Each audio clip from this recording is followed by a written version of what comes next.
La Société nationale des Québécoises et des Québécois de la région de Thetford est fière de vous présenter l'émission Appalaches en quelques mots.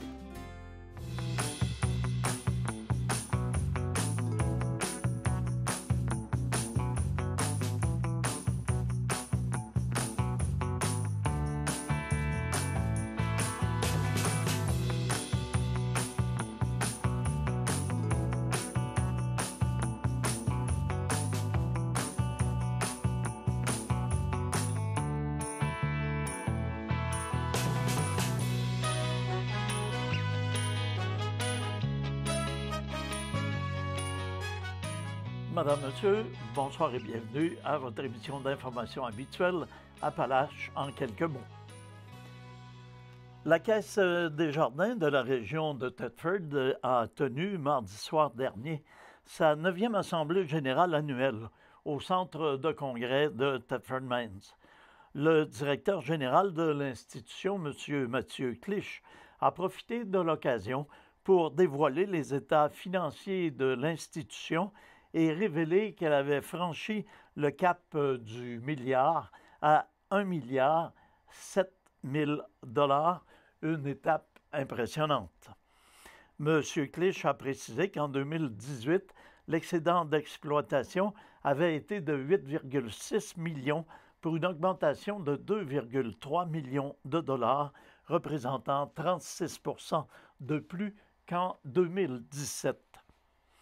Le volume d'affaires de la Caisse des Jardins de la région de Thetford a connu une augmentation de 3,7 % à 2 275 219 $ et les revenus d'intérêt ont atteint 29,7 millions, une hausse de 2,7 millions. L'avoir de l'institution est légèrement inférieur à 123 millions de dollars et les réserves ont augmenté de 5 millions de dollars. Votre caisse est en excellente santé, ne craignez rien, a lancé M. Clich à son auditoire qu'il a évalué à tout près de 400 membres comparativement à 277 l'année précédente. Deux entrepreneurs thetfordois faisant affaire avec la Caisse des Jardins de la région de Thetford sont venus témoigner de la confiance et de la crédibilité à la base de leur lien avec cette institution financière.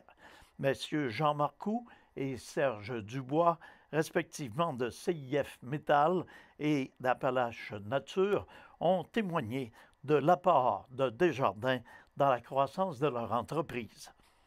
Les membres présents ont choisi de réélire Mme Alexandra Nadeau et M. Jonathan Baudouin au poste d'administrateur vacant. La présidente de la Caisse, Mme Josée Durand, a tenu à remercier M. Marco Tanguay et René Soucy de l'intérêt manifesté en posant eux aussi leur candidature. 7 projets touchant particulièrement les jeunes se sont partagés une somme totale de 25 000 $. Dans la catégorie sport, l'équipe de compétition du Mont Hadstock a mérité une bourse de 5 000 $, alors que les montagnards hockey de la polyvalente de Thetford Mines ont ramassé 3 000 $. Au chapitre des organismes à but non lucratif, le club Kiwanis s'est vu remettre 5 000 $ pour appuyer ses interventions auprès des jeunes à qui ils fournissent des vêtements, pendant que la Maison des jeunes a reçu 3 000 $.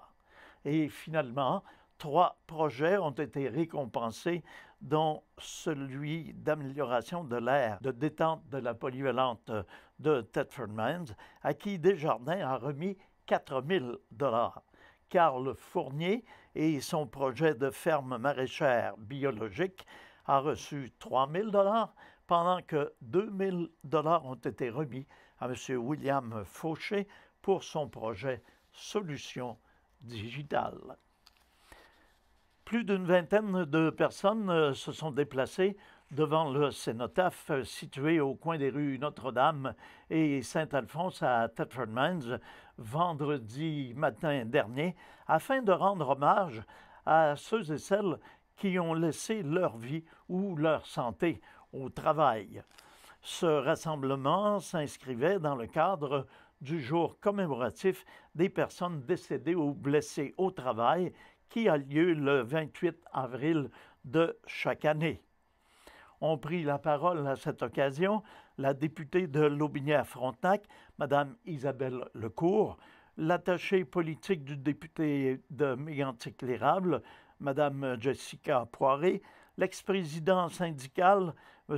Roger Genet, le préfet de la MRC des Appalaches, M. Paul Vachon, le vice-président du Conseil central CSN de Québec-Chaudière-Appalaches, M. Gilles Lamontagne, et Marie-Claude Gagné du conseil d'administration de Catara.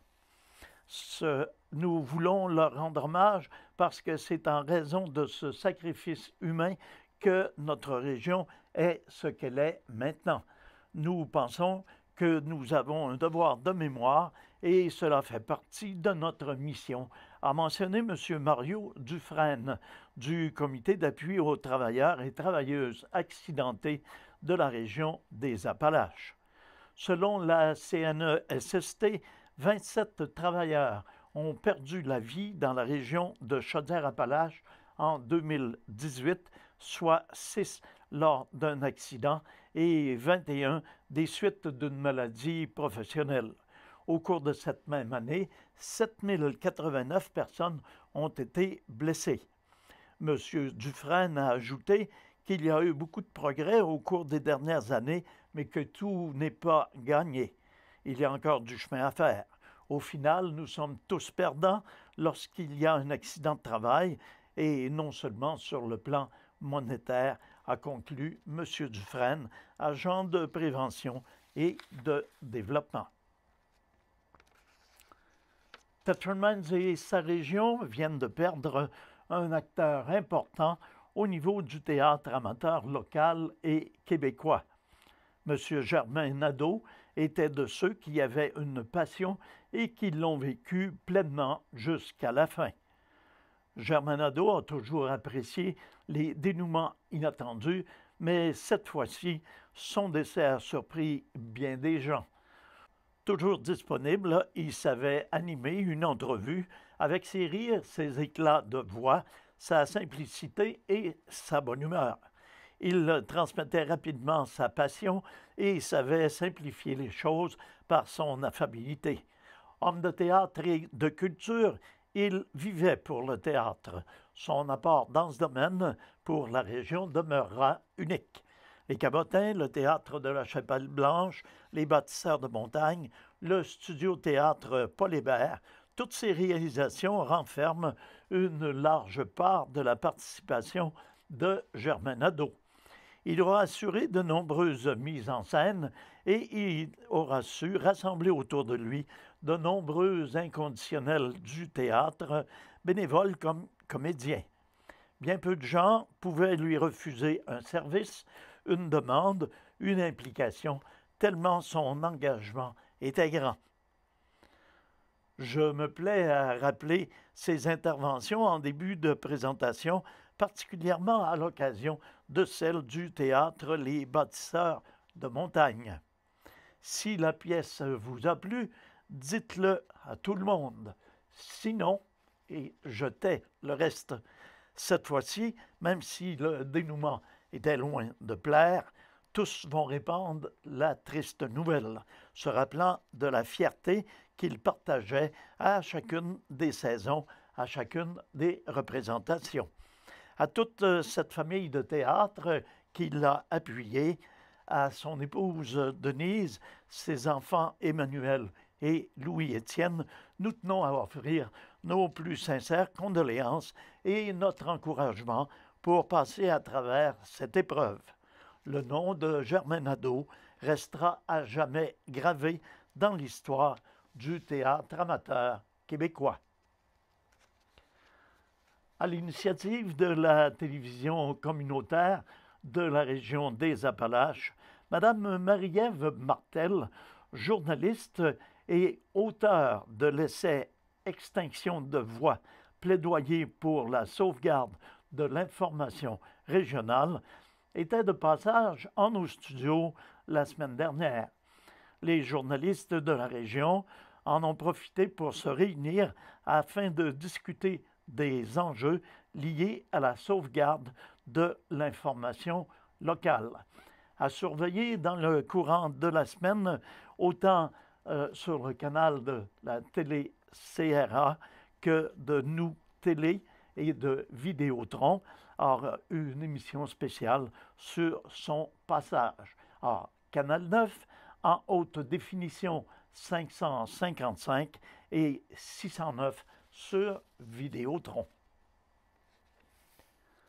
Samedi, le 27 avril, avait lieu la finale nationale de la 40e édition de Cégep en spectacle à la salle Georges Codling sous la réalisation du Cégep de Sorel-Tracy. Les 10 numéros finalistes ont su épater le public en offrant une programmation variée et des performances exceptionnelles allant des arts du cirque au chant en passant par la musique et l'humour.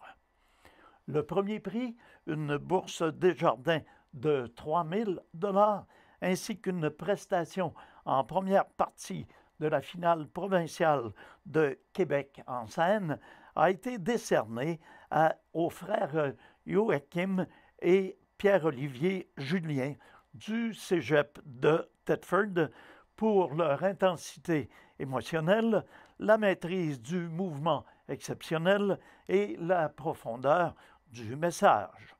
Les deux frères ont présenté un numéro en danse et en art du cirque dans la catégorie création. Ils ont également remporté le prix École de cirque de Québec, une bourse couvrant les frais d'inscription pour 2 finalistes au stage d'été de l'École de cirque de Québec à l'été 2019. La Chambre de commerce et d'industrie de Thetford a procédé au dévoilement des finalistes pour la 12e édition du Gala Zénith qui se déroulera le 22 mai prochain à la salle Dussault de la polyvalente de Thetford. Dans la catégorie Zénith commerce de détail, Canac, Clichy-Ford de Thetford, Grenier pièces et services, la boîte à gâteaux, la sucrerie d'Émilie et les tout-terrains Argo PG incorporés se disputeront les honneurs du Zénith commerce de détail.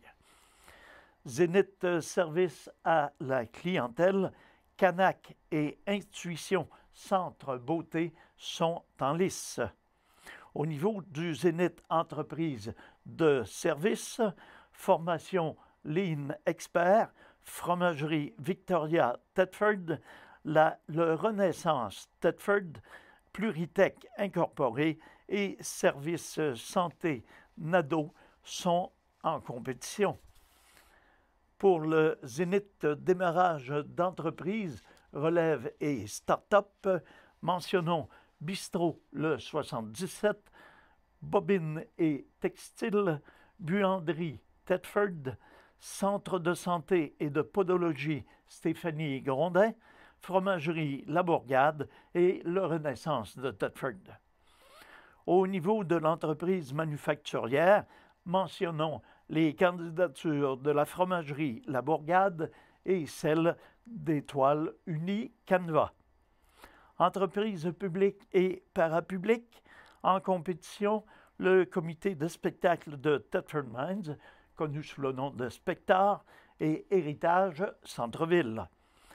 Quant au Zénith artistique, il s'agit d'une nomination spéciale qui sera connue le soir du gala. Entreprises touristiques, culturelles et de loisirs, 3 candidatures, Héritage Centre-Ville, Station récréo-touristique du Mont-Adstock et sur le chemin des artisans. Le Zénith joueur étoile sera décerné à l'une de ses candidates, à savoir Mme Claudia Blanchette de Spectar et Mme Josiane Dubois-Dufresne d'Espace entrepreneurial Région Thetford. Le titre d'entrepreneur de l'année ira soit à Mme Stéphanie Grondin du Centre de santé et de podologie Stéphanie Grondin ou à Mme Véronique Jacques de Clich Auto Ford de Thetford. Le Zénith personnalité de l'année 2018-2019 est attribué à une personne ayant été élue personnalité du mois et qui s'est brillamment illustrée au cours de la dernière année, et ce, peu importe le domaine d'activité. Cette personne, par son implication, a favorisé le rayonnement régional. En lice, M. Marc Bolduc de Voitures Anciennes, M. Serge et François Dubois, de même que Vincent Michaud d'Appalache Nature, les Jeux du Québec 2018, Henrique et David Laflamme d'Aéro Laflamme, Marc-Alexandre Brousseau, président du caucus Cité régionale, Éric Lessard du Parc Frontenac, Manon Perron, entraîneur de patinage artistique, Félix Grenier et Alexandre Perrault de Fauve, personnalité du mois de février, Sébastien Roy en boxe, et du mois de mars, à Setlaqui Limité. À venir, la personnalité également du mois d'avril.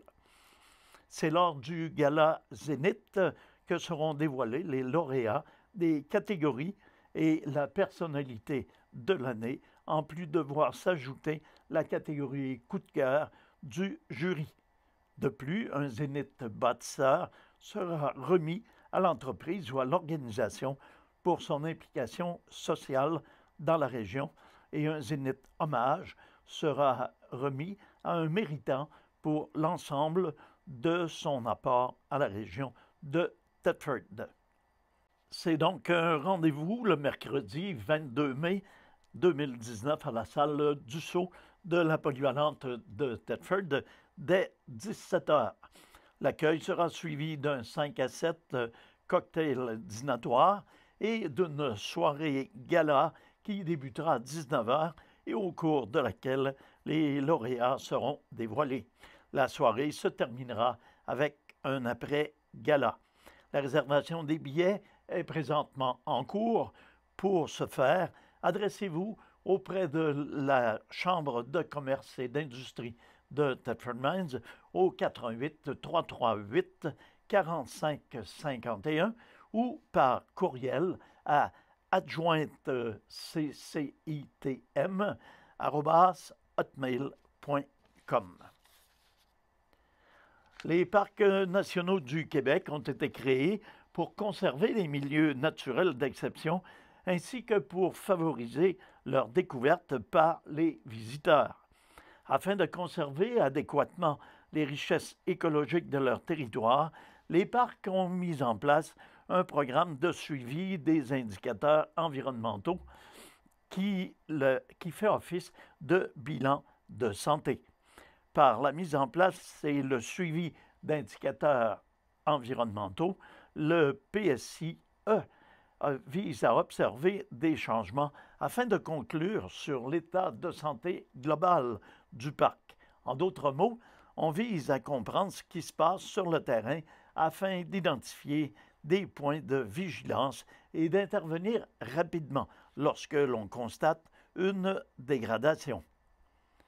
Donc, le Parc national de Frontenac a profité de la tenue de la dernière Journée de la Terre, le 22 avril dernier, pour dévoiler les résultats de l'évolution de son bilan de santé de 2013 à 2017.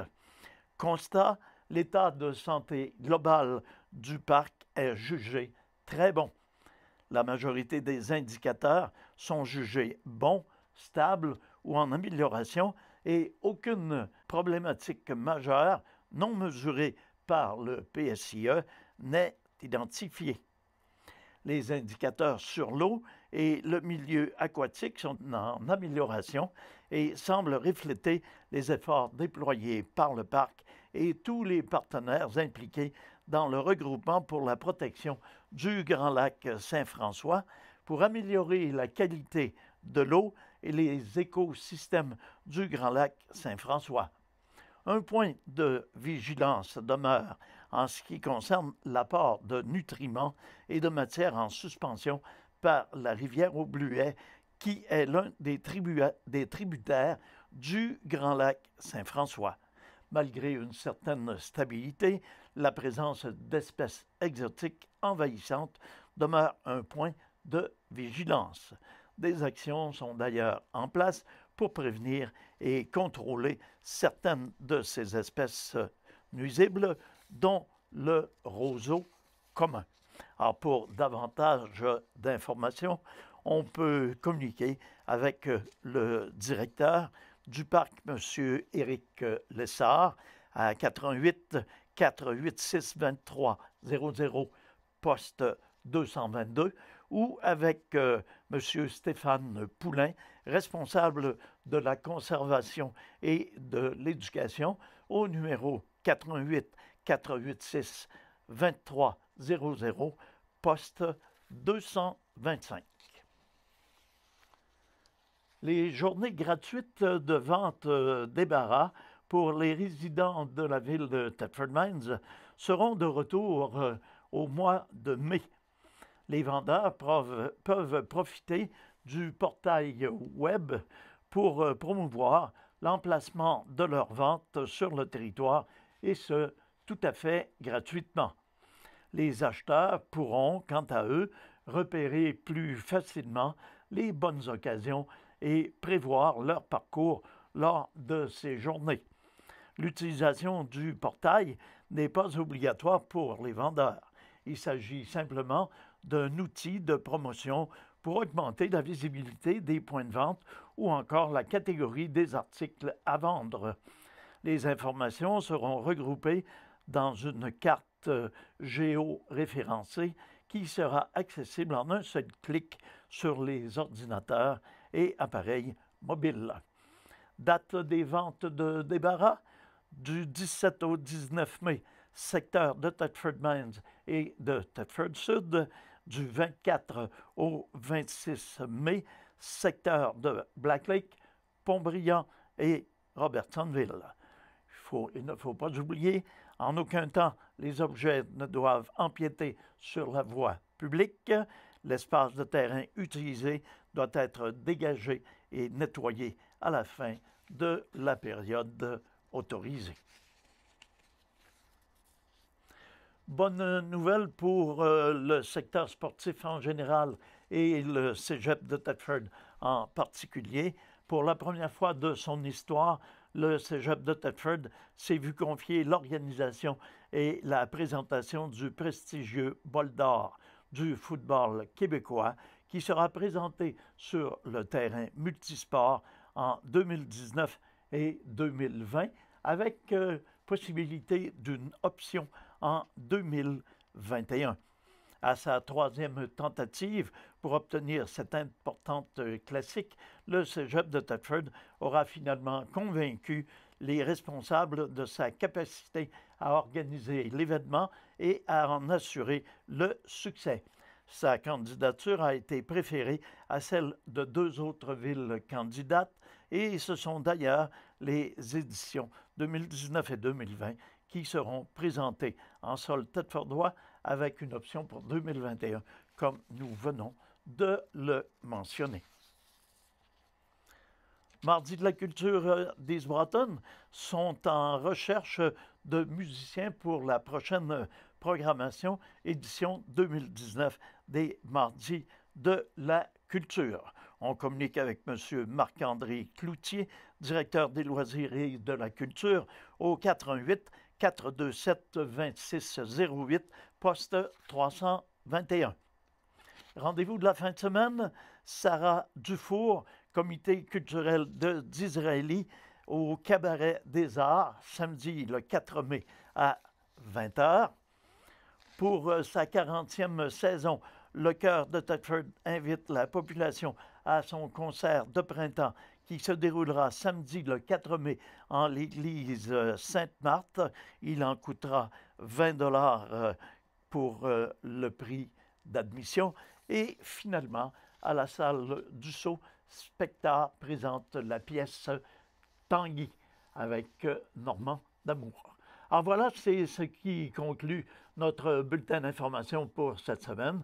Je vous invite à être des nôtres la semaine prochaine à la même heure pour une autre émission semblable. À tous et à toutes, merci d'avoir été des nôtres. Demeurez à l'écoute, notre programmation se poursuit et passez une excellente semaine.